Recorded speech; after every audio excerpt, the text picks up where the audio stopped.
अस्सलाम वालेकुम। कैसे आप सब? उम्मीद है आप सब ठीक होंगे, खैरियत से होंगे। अल्हम्दुलिल्लाह मैं भी ठीक हूँ और आज नए व्लॉग के साथ मैं फिर से आ गई हूँ। यहाँ पे मैं सुबह का नाश्ता बना रही हूँ। ये जुम्मे का दिन था और मैं पराठे बना रही थी। तो पराठे देखिए बहुत ही यमी यमी बन रहे हैं। और आज जुम्मा था तो खाना भी मुझे जो है ना सुबह ही बनाना था, मतलब सुबह में 11-12 बजे तक। वैसे आम दिनों में कभी मैं सुबह कभी शाम आगे पीछे हो जाता है, लेकिन जुम्मे के दिन मस्त जो है ना मैं सुबह के टाइम और एक इतवार के दिन जो है ना जैसे 12-1 बजे तक खाना रेडी कर लेती हूँ, क्योंकि इस दिन फिर नमाज़ वगैरह पढ़ के फिर हम सब साथ ही खाना खाते हैं। तो इसलिए जो है ना फिर मुझे खाने की भी तैयारी करनी थी और बच्चों के कपड़े और हस्बैंड के कपड़े वगैरह भी प्रेस करने थे। यहाँ पर जो है ना सुबह सुबह मैंने पराठे बना दिए थे बच्चों को। तो बच्चों को नाश्ता बना के दे दूँगी और उसके बाद जो है ना मैं जो बाकी काम है सारे वो भी करूँगी। तो आप लोग देखते रहिएगा कि आज की मेरी पूरी रूटीन कैसे गुजरती है। जुम्मे का दिन तो बहुत ही रौनक वाला होता है, अलग सी रौनक होती है जुम्मे को। वैसे हमारे घर में जुम्मे के दिन जो है ना मस्त राइस ज़रूर बनते हैं, ज़्यादातर 99% राइस ही बनते हैं। कम ही होता है जो कोई और चीज़ बन जाती है। तो लेकिन आज मैं जो है ना आलू चिकन बनाऊंगी, क्योंकि सबसे मैं पूछती हूँ पहले, उसके बाद जो डिसाइड होता है फाइनली फिर वो बना लेती हूँ। मैं अपनी मर्ज़ी से भी बना लेती हूँ, लेकिन जब मुझे समझ नहीं आ रहा होता तो फिर मैं सबसे पूछती हूँ और फिर यही डिसाइड हुआ था कि आलू चिकन जो शोरबे वाला होता है वो बना लूँ। और अब्बू जो है ना फ़िश ले आए थे, ये अब्बू मतलब मेरे फादर इन लॉ, वो फ़िश ले आए थे। तो फ़िश हमारे घर में बहुत शौक़ से खाए जाते हैं, ख़ास तौर पे मेरे बच्चे बहुत शौक़ से खाते हैं। तो अब्बू ले आए थे तो मैंने उनको जो है ना नमक और सिरका लगा के रख दिया था, ताकि जो है ना मैं जब तक घर के बेडशीट वगैरह ये सब सही कर लूँ और इतनी देर में जो है ना उसके बाद मैं फिर जाके फ़िश वॉश कर लूँगी। अभी मेरे सिज़ेरियन को 1 ही मंथ हुआ था, तो मैं ज़्यादा काम वगैरह तो नहीं करती हूँ। जैसे बेडशीट वगैरह मैं सफाई कर लेती हूँ और खाना वगैरह ये सब मैं बना लेती हूँ, और बाकी काम जो है ना फिर वो मेड आके कर लेती है। तो यहाँ पे जो है ना मैं वही कर रही थी कि मेड के आने से पहले बेड वगैरह साफ़ कर रही थी, ताकि जब वो आए तो ईज़िली झाड़ू वगैरह लग जाए और बर्तन वगैरह वॉश हो जाए तो घर साफ़ हो जाएगा।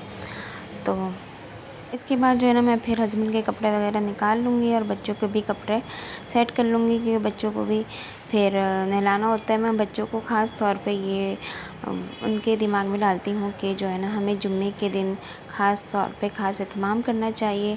अच्छे साफ़ सुथरे नए कपड़े अगर है आपके पास, आप नए कपड़े पहनने चाहिए, और नए कपड़े नहीं हो तो साफ़ सुथरे अच्छे कपड़े भी पहन सकते हैं। तो यहाँ पे जो है ना फिर मशीन लगी थी रात को, तो फिर यहाँ पे कपड़े वगैरह मैं देख रही थी कि सूख गए तो मैं फिर इनको अंदर ले जाऊँ। और मेरे सिज़ेरियन को 1 मंथ हो चुके थे, लेकिन स्टिचेस में कुछ प्रॉब्लम्स अभी भी चल रही थी। तो मैं अपनी पूरी जर्नी आप लोगों के साथ शेयर ज़रूर करूँगी कि मेरी जो 3rd सिज़ेरियन की जर्नी रही वो कैसी रही है। फर्स्ट सेकंड भी कॉम्प्लिकेशंस बहुत आए थे और थर्ड में तो बहुत ही ज़्यादा कॉम्प्लिकेटेड रहा मेरे लिए। तो बहुत ज़्यादा परेशानियाँ थी।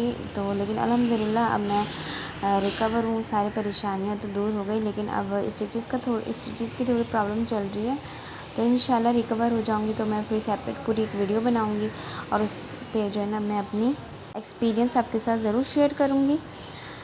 तो यहाँ पे जो है ना और अब जो है ना मेड जो है ना काम करके जा चुकी थी, तो फिर मैंने बच्चों के कपड़े वगैरह निकाल लिए थे, ताकि मैं बच्चों को फ़्रेश कर दूँ और ख़ुद भी फ़्रेश हो जाऊँ। उसके बाद जो है ना मैं किचन में आ गई थी। किचन में आने के बाद मैंने बच्चों का दूध चढ़ाया और हस्बैंड की चाय वगैरह चढ़ाई। मेरे बच्चे जो है ना ये जो खुला दूध होता है गाय का, ये वाला दूध मैं इनको देती हूँ, लेकिन ये जो है ना हर जगह पे सही नहीं मिलता। तो ये जो हमारे यहाँ एरिया में ये हमने बहुत सारी जगह से जो है ना ये दूध मंगवाया है, लेकिन कहीं पर भी इतना अच्छा नहीं मिलता। हम जहाँ पहले रहते थे वहीं से हम दूध लेकर आते हैं। मेरे हस्बैंड जाते हैं हर 15 दिन बाद, तो फिर 20 किलो जितना भी होता है वो ले आते हैं, क्योंकि वहाँ का दूध बहुत ही अच्छा होता है, ताज़ा होता है। क्योंकि उनकी जो शॉप है जिनकी वो शॉप है वो जो है ना मेरे फादर इन लॉ के जो है ना फ्रेंड है, इसलिए जो है ना हमें पता है कि दूध जो है ना दूध में कितनी मिलावट होती है। यहाँ के जो दूध में मलाई भी अच्छी नहीं जमती और वो अच्छा भी नहीं होता, कभी कुछ उसके ऊपर आ रहा होता है वो पाउडर टाइप का। इस तरीके से शायद पाउडर मिक्स करते होंगे, पता नहीं हमें, लेकिन हमारा एक्सपीरियंस बिल्कुल भी अच्छा नहीं रहा है। तो अभी तक तो फ़िलहाल हम वहीं से मंगवा रहे हैं। अगर हमें यहीं पे आसपास कहीं पे अच्छी शॉप मिल गई तो फिर हम वहीं से दूध ले आया करेंगे। तो आप लोग भी बताइएगा कि आप लोगों के यहाँ पे भी ऐसा होता है कि दूध अच्छा नहीं होता, या फिर इस तरीके से दूध में कभी पाउडर सा कुछ आ रहा होता है, कभी कोई ब्लैक ब्लैक डॉट्स अजीब से ना, मतलब कचरा वगैरह इस टाइप का आ रहा होता है। तो पहले हम यहीं से मंगवा रहे थे, फिर देखा कि नहीं ये दूध बिल्कुल भी सही नहीं है। तो फिर हस्बैंड ने कहा कि जो है ना मैं हफ्ते में एक दफ़ा या फिर 15 दिन में एक दफ़ा चला जाया करूँगा और वहाँ से जो है ना एक साथ दूध ले आया करूँगा। चलो इससे कम से कम बच्चों की सेहत पे तो असर नहीं पड़ेगा। तो बच्चों के लिए करना पड़ता है, ज़ाहिर सी बात है, क्योंकि बहुत दूर से लाना पड़ता है दूध। तो फिर हस्बैंड ने कहा मैं खुद ही चला जाऊँगा और ले आया करूँगा। दूध भी चढ़ा दिया था मैंने और हस्बैंड की चाय भी रख दी थी, और साथ ही साथ मैं जो है ना खाने की तैयारी कर रही थी। खाने में मैं आलू चिकन की कढ़ी बना रही थी, शोरबे वाली। ये जो कढ़ी होती है, मैं सिंपल प्याज और टमाटर इसको पेस्ट करके फिर मतलब ग्राइंड करके फिर मैं इसकी कढ़ी बनाती हूँ। प्याज को मैं सेपरेटली पीस लेती हूँ और टमाटर को भी, और फिर मसाला भून के अच्छे से फिर उसके अंदर भी सिंपल तरीके से जो लोग बनाते हैं बिल्कुल मैं भी वैसे ही बनाती हूँ। मसाला भून के अच्छे से उसी में चिकन को अच्छे से फ्राई करके, लेकिन मैं चिकन को अलग से फ्राई ज़रूर करती हूँ, वरना फिर उसका टेस्ट अजीब सा लगता है, इसलिए मैं चिकन को सेपरेटली फ्राई कर लेती हूँ। और फिर जो है ना ये सालन रेडी कर लेती हूँ। और टमाटर बहुत सारे आए हुए थे घर में, तो फिर मैंने सोचा इनको भी जो है ना मैं ग्राइंड करके रख लेती हूँ, क्योंकि ये ख़राब होने लगे थे। और तो इसलिए मैंने टमाटर वगैरह भी ग्राइंड कर लिए थे और सालन की भी तैयारी शुरू कर दी थी। और मैं साथ ही साथ बच्चों को भी देख रही थी, क्योंकि यहाँ पे जो है ना मुझे डर लगता है, ये हमारी जो गैलरी का एरिया है, यहाँ पे बच्चे अक्सर झांकते हैं।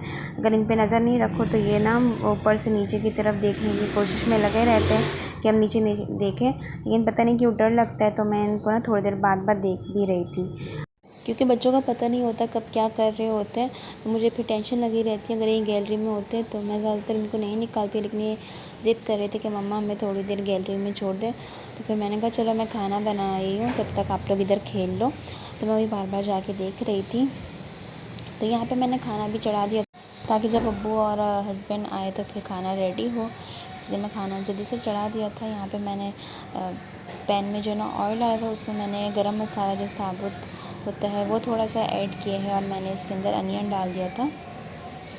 ये मैंने अनियन ग्राइंड करके डाला था, इससे जो है ना वो शोरबे में शोरबा जो है ना लिक्विड सा होता है वो बिल्कुल सही आता है। क्योंकि अगर साबुत साबुत प्याज या टमाटर मुंह में आ रहे होते तो हस्बैंड बिल्कुल भी नहीं खाना पसंद करते हैं, वो मुझे फिर बोलते ही रहते हैं कि ये क्या बनाया है। तो इसलिए जो है ना मैं अब प्याज और टमाटर ज़्यादातर पीस के ही खाना बनाती हूँ। और टमाटर भी जो है ना नरम हो चुके थे, तो इसलिए मैंने उनको भी पीस के रख दिया था। और यहाँ पर मेरा मसाला भुन गया था। मसाला मैंने सिंपल प्याज टमाटर का मसाला जब भुन गया था तो मैंने उसमें हल्दी, लाल मिर्च, नमक, कुटी हुई मिर्च ये सब ऐड करके, और हरी मिर्ची मैंने छोटी छोटी काट के डाल दी थी। फिर मैंने मसाले को भून लिया था, लेकिन मैंने चिकन को अलग से ऑयल में फ्राई किया था, अदरक लहसुन के साथ हल्का सा फ्राई कर लिया था। जब वो ब्राउन हो गया था, चिकन का कलर हल्का हल्का ब्राउन हो जाता है, फिर मैं ये मसाले में ऐड करती हूँ और फिर इसमें आलू डाल के फिर मैं इसको अच्छे से और भूनती रहती हूँ। फिर ये जब अच्छे से भुन जाता है, फिर मैं इसके अंदर पानी डाल के इसको फिर दम में रख देती हूँ। तो आप लोग चिकन कढ़ी कैसे बनाते हैं आप लोग भी बताइएगा। मैं चिकन कढ़ी में थोड़ी मेहनत और जी जान लगानी पड़ती है, वरना सिंपल चिकन कढ़ी बन जाती है, लेकिन मुझे थोड़ा सा एक्स्ट्रा मेहनत करनी पड़ती है। कि ये मेरा तरीका है, तो मुझे ऐसा लगता है कि शायद मैं बहुत ज़्यादा ही इसमें मेहनत लगा रही हूँ, वरना सिंपल आलू चिकन की कढ़ी जो है ना बहुत सिंपल वे में भी बन जाती है। और ये शाम का टाइम था, तो हम जा रहे थे कि मैं अपनी अम्मी के घर जा रही थी, क्योंकि जो है ना वहाँ पे थी दावत, अचानक से कोई दावत अरेंज हो गई थी वहाँ पे। तो मैंने यहाँ पे बच्चों को रेडी कर दिया था और फिर मैं खुद भी रेडी हो गई थी जल्दी से। अम्मी का घर करीब ही है, तो फिर इसलिए टेंशन नहीं होती है, फ़ौरन से चेंज करते हैं और हम चले जाते हैं। लेकिन हस्बैंड फिर भी छोड़ के आते हैं। तो यहाँ पे हम रेडी हो गए थे, मैंने अपनी गुड़िया को भी तैयार कर दिया था, और अब हम मिलेंगे आपको वहीं जाके। तो चलते हैं। यहाँ पे मैं आ गई थी, तो मैंने सोचा क्यों ना आपको दिखा दूँ कि यहाँ पे क्या तैयारियाँ चल रही हैं। तो यहाँ पे ना सिस्टर कढ़ाई बना रही थी, फ़िश फ्राई के लिए भी मसाला लगा के रख दिया था, और ये चिकन अलग से फ्राई हो रहे थे चिकन कढ़ाई के लिए, और ये टमाटर का मसाला भी बना हुआ था, और कबाब बन रहे थे, चिकन के कबाब। फ़िश फ्राई थी और चिकन कढ़ाई बनाई गई थी। मैंने जो है ना पूरी जो वीडियो होती है लास्ट में जो दस्तरखान की, वो वीडियो नहीं ऐड कर सकी क्योंकि मैंने बनाई नहीं थी, एंड टाइम में मैं भूल गई थी।